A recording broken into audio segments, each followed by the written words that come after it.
और 6 पुत्रों को जन्म देने पर धीरे धीरे ऐसे कंस मारता चला गया। तो जब 7वां गर्भ जब मैया के आया उधर में, तो योग माया को आदेश दिया। कैसे?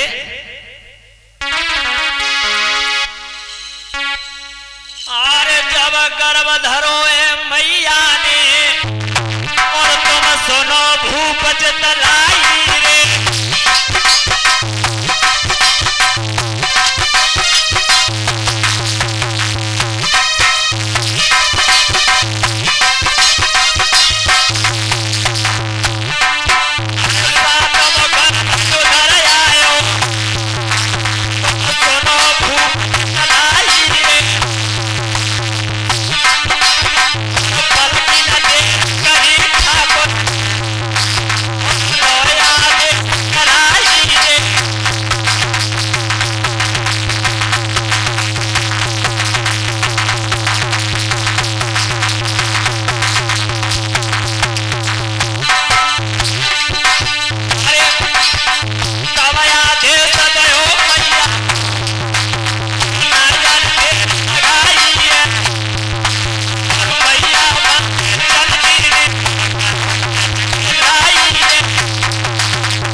और कहा कि जाओ देवकी के उधर से उस गर्भ को खींचकर रोहिणी के उधर में।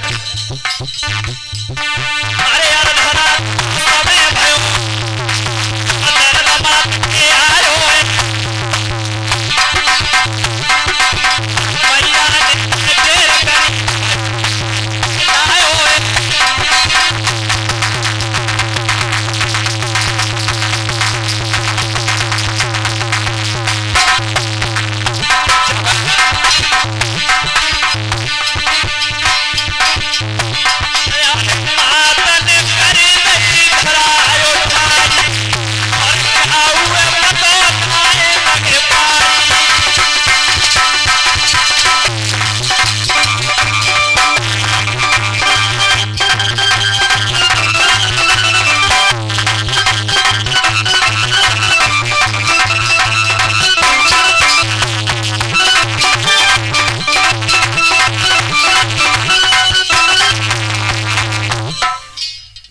भैया उसी समय जब 7वां गर्भ जब धारण हुआ, तो योग माया ने उस गर्भ को रोहिणी के उदर में पहुंचा दिया। जब कंस को यह अवगत हुआ कि जो देवकी के 7वां पुत्र पैदा होने वाला था, वो गर्भ तो पहले से ही खंडित हो गया। देखिए एक बात जीवन में याद रखना भैया, बातें बंद कर दो। देखो अगर समय पर बुद्धि काम कर जाए उसे तो बुद्धिमान कहते हैं। जो समय पर बुद्धि काम कर जाए उसे बुद्धिमान कहते हैं, और जो टक्कर लग क्या कल आई तो फिर बुद्धिमान कह रहा है।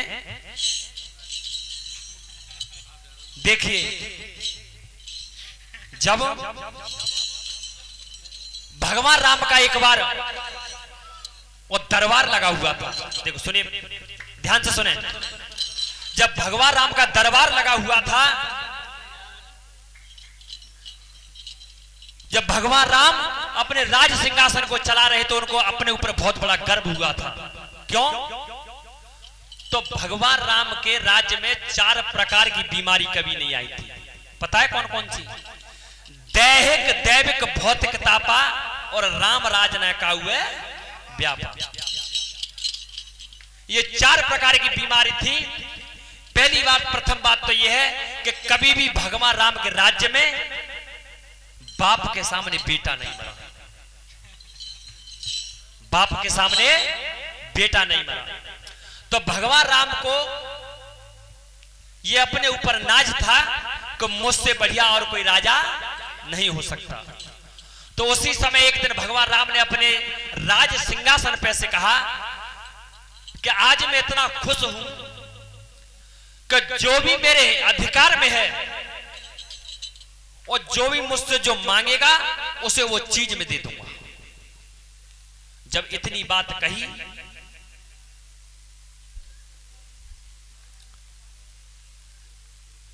जब भगवान राम ने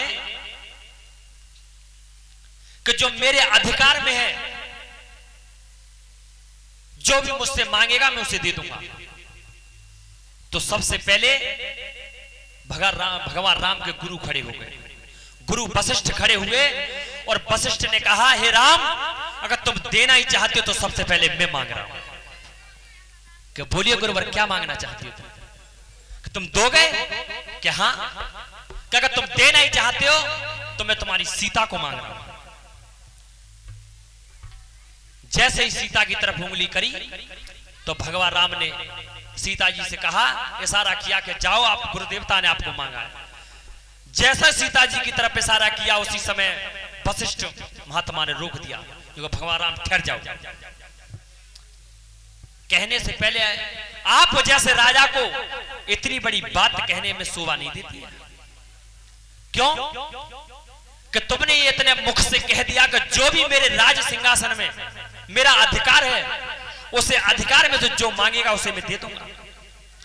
अगर कोई दुष्ट पापी खड़ा हो जाता और आपसे ये सीता मांग लेता तो आपको देनी पड़ती, मना नहीं कर पाते हैं। उसी समय भगवान राम ने बार बार दंडवत प्रणाम किया, जय हो गुरुदेवता। तो देखिए, बुद्धि अगर समय पर काम कर जाए तो पहले उसे बुद्धिमान कहते हैं। जो टक्कर लगकर अकल आई, तो देखो दो बहुत बड़े वीर हुए थे, जो इनकी इच्छा मृत्यु थी। तो देखिए, एक ही समय पर बुद्धि काम कर गई। जो दो वीर हुए थे जिनकी इच्छा मृत्यु थी, एक तो भीष्म, पितामह भीष्म जिनकी इच्छा मृत्यु थी, और दूसरे हुए थे पक्षीराज जटायु। और दोनों में अंतर कितना रहा? भीष्म पिता इच्छा वरदानी थे। जिस समय भरी सभा में द्रौपदी का चीर खिंचता रहा, देखो ऐसा भी कोई प्रतिज्ञा नहीं होती जो स्वयं अपनी प्रतिज्ञा बचाने के लिए, अगर भरी समाज में अगर किसी की बेइज्जती हो रही हो तो वो प्रतिज्ञा तुम्हारी आवश्यकता नहीं है।